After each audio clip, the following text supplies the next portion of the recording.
नमस्कार दर्शकों, आप सभी का स्वागत है महाराष्ट्र टीवी 24 द्वारा प्रस्तुत आरोग्य मंत्रा इस कार्यक्रम में।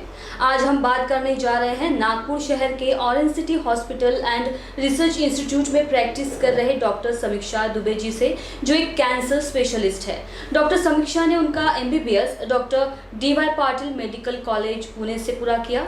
Dutta Meghe institute of medical science Sawangi Wardha से MD जनरल मेडिसिन करते वक्त 7 गोल्ड मेडल्स उन्होंने हासिल किए। उसके बाद PD हिंदुजा अस्पताल मुंबई से मेडिकल ऑन्कोलॉजी में DN भी पूरा किया।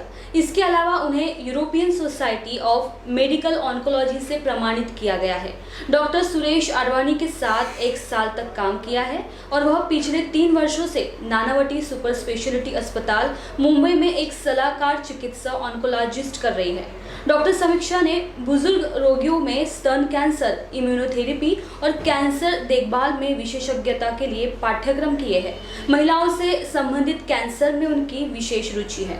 आज के इस कार्यक्रम में वह हमें कैंसर से संबंधित बीमारियों के बारे में बताने वाली है और साथ में इसके इलाज की सही प्रक्रिया कैसी होती है, इसके बारे में भी हम चर्चा करेंगे।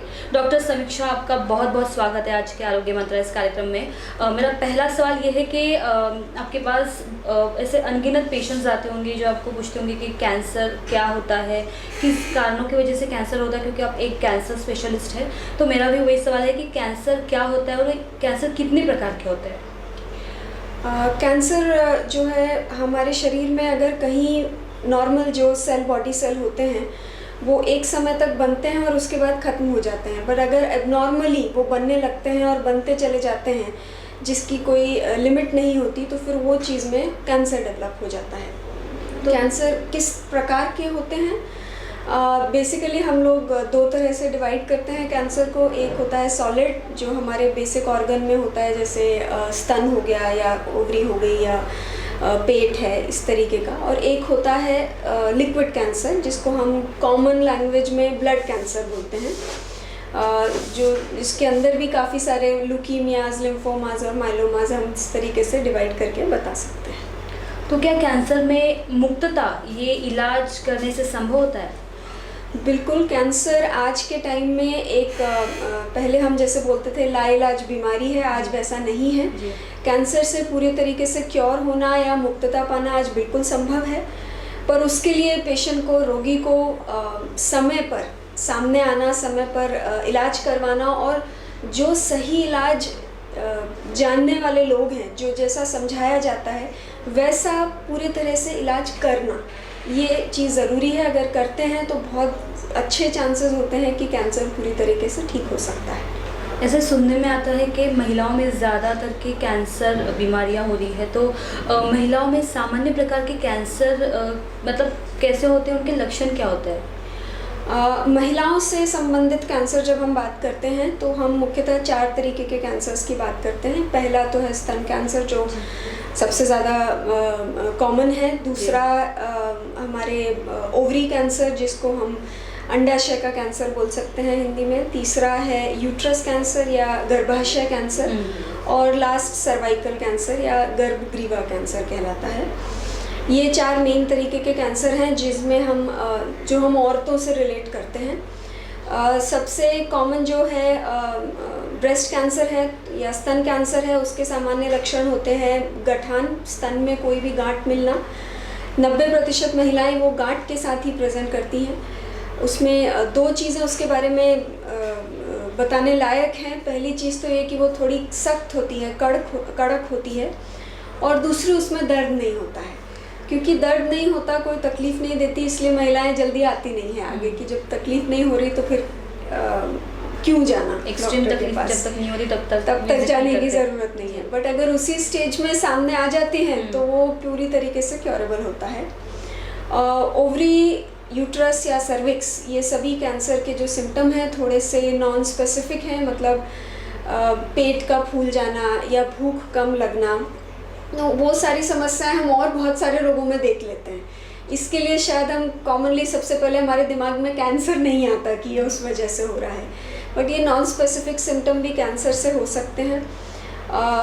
महिलाओं में ज़्यादातर महीना या पीरियड्स बंद होने के बाद में वापस ब्लीडिंग स्टार्ट होना फिर से, पोस्ट मेनोपॉजल ब्लीडिंग जिसको हम बोलते हैं कि जो उनका एक उम्र थी उसके बाद बंद होने के बाद वापस से शुरू हो गई, अब नॉर्मल उसमें कुछ भी सिम्टम आ रहा है, तो वो भी एक साइन होता है सर्वाइकल कैंसर या एंडोमेट्रियम कैंसर, यूट्रस कैंसर का। और सफ़ेद पानी जाना, नीचे से सफ़ेद पानी का जाना, ब्लड का जाना, यूरिन में तकलीफ़ होना, नीचे की तरफ कमर में या नीचे की तरफ दर्द होना काफ़ी ज़्यादा, ये भी सिम्टम होते हैं कैंसर से रिलेटेड। तो डॉक्टर इसमें इस बीमारी में सबसे आम चेतावनी के संकेत क्या होते हैं जिसे हम समझ सकें? कैंसर में हम लोग कुछ कॉमन वार्निंग साइंस बोलते हैं कि ये वार्निंग साइन है कि आपको कैंसर की तरफ ध्यान देना चाहिए। एक उसमें सबसे पहले हम लोग भूख कम लगना एक तरीके का साइन हो सकता है, आवाज़ में बदलाव होना थ्रोट कैंसर के काफ़ी कॉमन साइन है, सांस लेने में तकलीफ़ होना, खांसी जो पिछले 2-3 हफ्ते से ज़्यादा से कंटिन्यू खांसी चल रही है पेशेंट को, आपके ट्रीटमेंट से रिलीफ नहीं हो रहा है, वो भी एक साइन हो सकता है। ब्लीडिंग एबनॉर्मल कहीं से भी होना, या गठान का गांठ का मिलना कहीं भी, खाना निगलने में दिक्कत, नीचे जाने में, खाने का उतरने में जिसको हम बोलते हैं निगलने में दिक्कत होना, वो भी एक तरीके का फूड पाइप का या स्टमक का कैंसर हो सकता है, ये साइंस रहते हैं। तो इसमें जैसे ICMR में जैसे उनके सर्वे के अनुसार जैसे हर दिन 1300 से अधिक भारतीय कैंसर के कारण जूझ रहे होते हैं और इसमें मृत्यु दर भी इतनी बढ़ जाती है, तो ऐसा क्यों होता है? देखिए, पहली चीज़ तो है कि इतने लोग जो आज डायग्नोज हो रहे हैं, हमारे बहुत एडवांसेस हो गए हैं तो अच्छी बात है डायग्नोज हो रहे हैं, बट सबसे इम्पॉर्टेंट और जो डेथ रेट है, हम मृत्यु जो इतना ज़्यादा लोगों की होती है वो इसीलिए क्योंकि समय पे पेशेंट सामने नहीं आते। हाँ, अगर समय पे आएंगे तो वो इलाज भी होगा, इलाज करवाएंगे तो ठीक भी होंगे और मृत्यु दर उतनी ही कम हो जाएगी। कैंसर के साथ में लोगों ने अपने आप इतनी सारी धारणाएं जोड़ ली हैं मन से कि ऐसा होगा वैसा होगा, या इससे तो बाहर निकलना ही संभव नहीं है।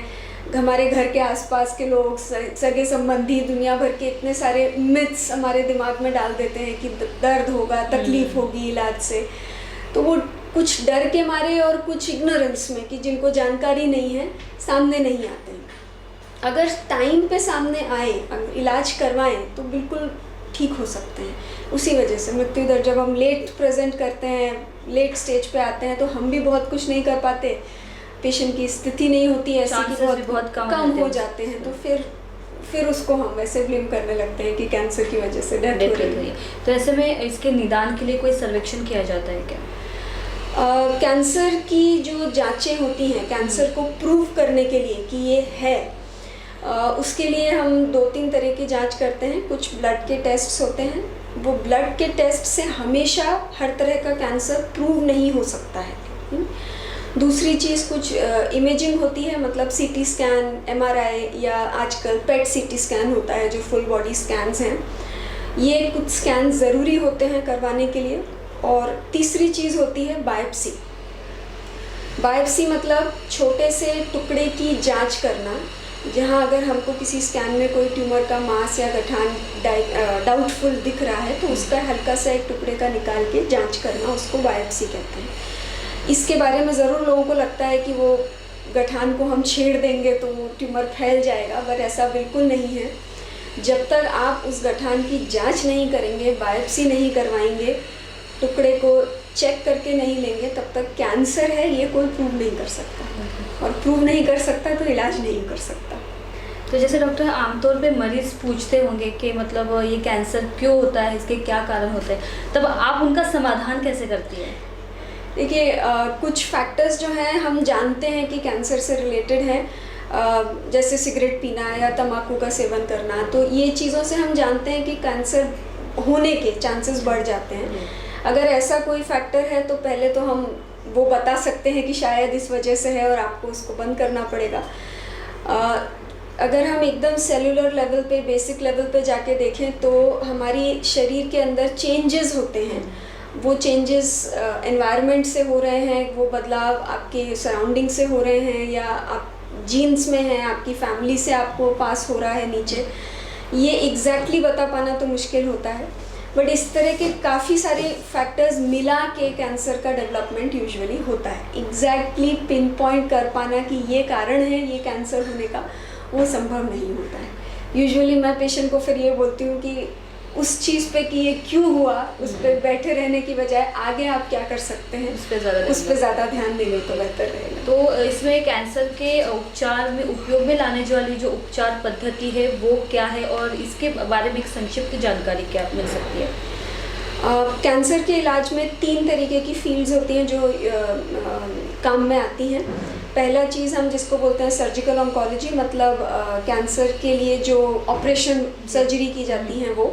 दूसरा है रेडिएशन ऑन्कोलॉजी, जिसमें रेडिएशन मतलब लाइट थेरेपी जो रहती है वो होती है। और तीसरी होती है chemotherapy, chemo immunotherapy, biological therapy, ये सब चीज़ें।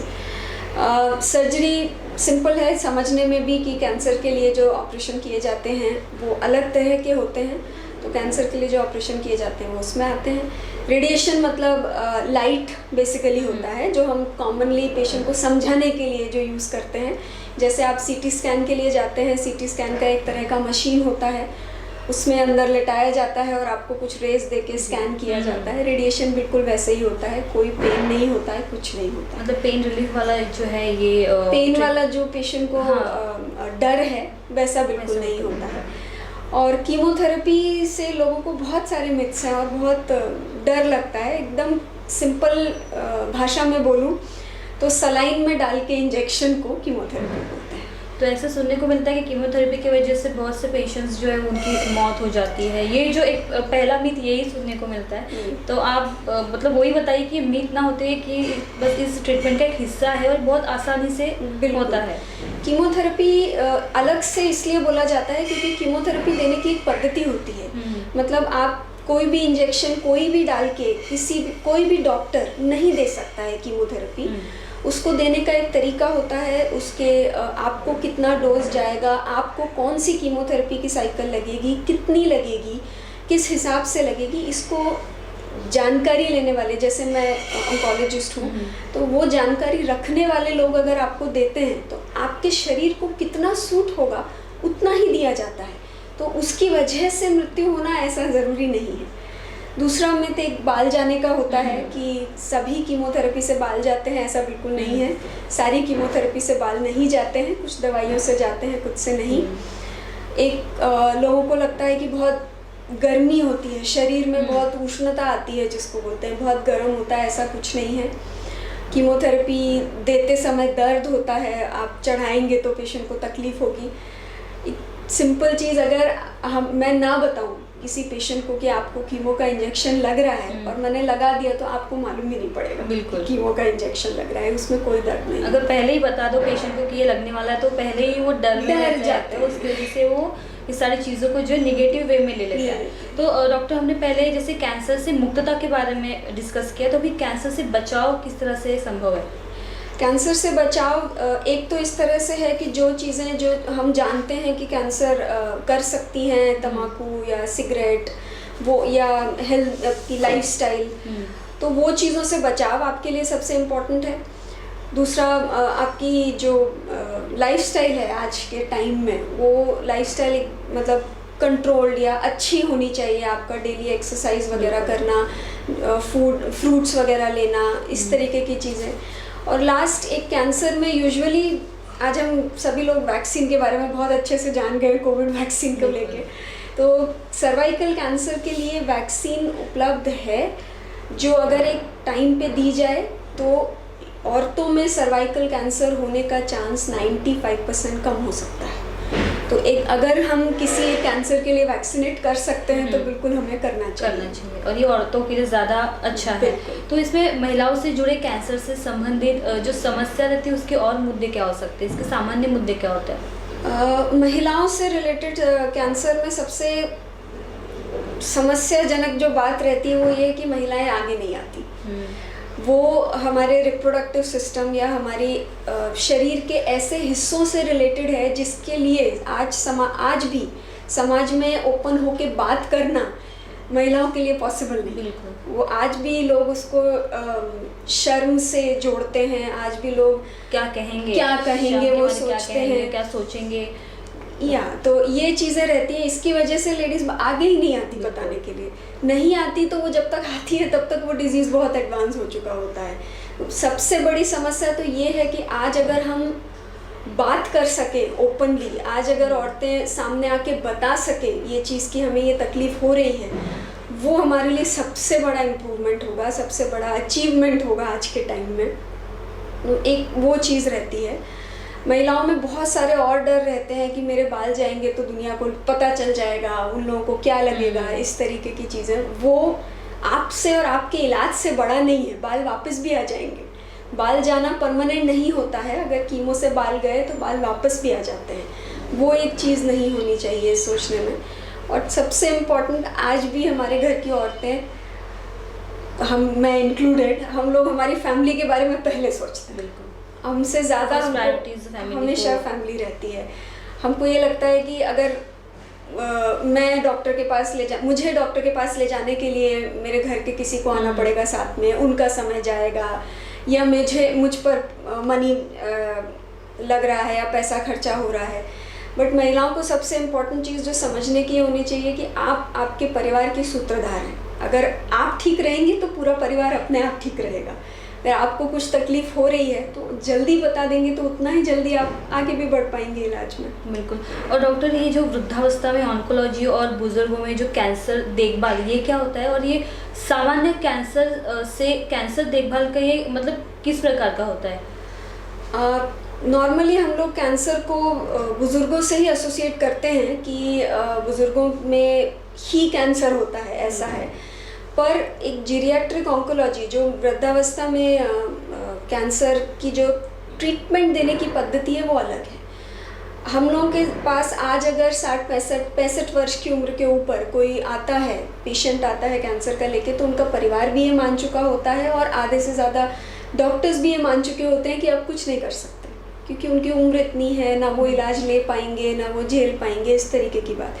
बट जीरियाट्रिक ऑन्कोलॉजी एक इस तरीके का स्पेशल ब्रांच है जिसमें हम ऐसे ही उम्र के लोगों का इलाज करते हैं। मतलब 80-90 वर्ष के उम्र के पेशेंट का भी कैंसर से इलाज संभव है, और ऐसा इलाज जो वो ले सकते हैं और वो ठीक हो सकते हैं। तो उस स्पेशल फील्ड को, उसको ट्रीट करने को हम जीरियाट्रिक ऑन्कोलॉजी कहते हैं। तो फिर इसमें कैंसर से जुड़े जो आम मिथक है जो आप बताना चाहते हो? बहुत सारे तो मैं ऑलरेडी आई थिंक बता ही चुकी हूँ कि और कुछ जो मिथक है जो आप उजागर करना चाहते हो? और आई थिंक बहुत बचे नहीं हैं। बेसिकली गर्मी वगैरह जो कीमो से लोगों को लगता है होती है, लोगों को उल्टियाँ वगैरह होंगी, ये एक चीज़ है जो कीमो से बहुत रिलेट करते हैं कि खाना नहीं होगा, उल्टियाँ बहुत होती हैं। इसके अलावा और कोई संदेश जो आप जनता को देना चाहते हो? मेरे हिसाब से मैं एक ही संदेश देना चाहती हूँ, आज के टाइम में कैंसर क्योरेबल है, कैंसर से मुक्ति संभव है अगर आप समय पर आगे आएँ। अगर आपके पास, आपके मन में कोई भी डाउट है कि ये कैंसर का लक्षण हो सकता है, आज हम ये जानकारी इसीलिए दे रहे हैं। अगर आपको डाउट है, आप आपके फैमिली डॉक्टर को दिखाएं या कैंसर विशेषज्ञ को दिखाएं। महिलाओं के लिए मैं स्पेशली बोलना चाहूँगी, मैं खुद एक महिला कैंसर विशेषज्ञ हूँ। अगर आपको आज भी जो समाज में शर्म की फीलिंग है, अगर वो है, तो आप सामने आके एक महिला डॉक्टर को भी दिखा सकते हैं। Thank you doctor. आप समीक्षा, आपने जिस तरह से पूरी तरह से जो कैंसर के बारे में जो बताया है, खासतौर पे महिलाओं के लिए जो आपने बताया, वो बहुत अच्छी जानकारी मिली है। मैं आशा करती हूँ कि दर्शक ज़रूर रिलेट करेंगे कि जो कैंसर पेशेंट्स है, तो मैं चाहती हूँ कि आप डॉक्टर समीक्षा जी से आप मिले, उनकी सलाह लें और कैंसर से जुड़ी जो बीमारियाँ है उसके बारे में निवारण वो ज़रूर बताएंगे। तो दर्शकों, ये थे डॉक्टर समीक्षा दुबे जी, जिन्होंने हमें स्तन कैंसर इम्यूनोथेरेपी के बारे में जानकारी दी है, इसके ऊपर इलाज कैसे किया जाता है और इस जानलेवा गंभीर बीमारी से छुटकारा कैसे पाया जा सकता है, इसके बारे में बताया। आरोग्य मंत्रा इस कार्यक्रम में हम मुलाकात करते रहेंगे और भी स्पेशलिस्ट डॉक्टर से। तब तक आप बने रहिए महाराष्ट्र टीवी 24 के साथ।